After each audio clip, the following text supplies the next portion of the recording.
Leslie ရဲ့ freedom ကိုပြန်လာပြီဆိုတော့ကျွန်တော် 10 roll လှည့်ကြပါမယ်နော်ပြီးတော့ဒီနေ့ Joshua Van ကလည်းနိုင်သွားပါတယ်ဗောနော်အကုန်လုံးလည်းပြီးကြိုက်ပြီမှာပါရှေ့ပွဲတွေမှာလည်း RP ရဲ့အခုပွဲတွေမှာ RP ရခြင်းနဲ့အောင် Van ကြီးကလုံးဝကျွတ်စင်ထိုးပြတာဗျဥပကကောင်ဘာမှတော့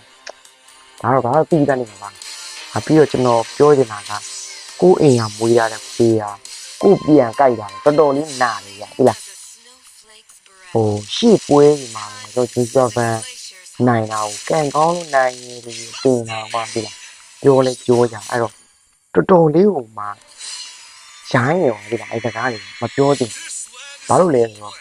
သူအကယ်၍ကန်ကောင်းလို့နိုင်တယ်ဆိုရင်တောင်မှနော်အဲ့စကားမပြောချင်ဒီနေရာဒီ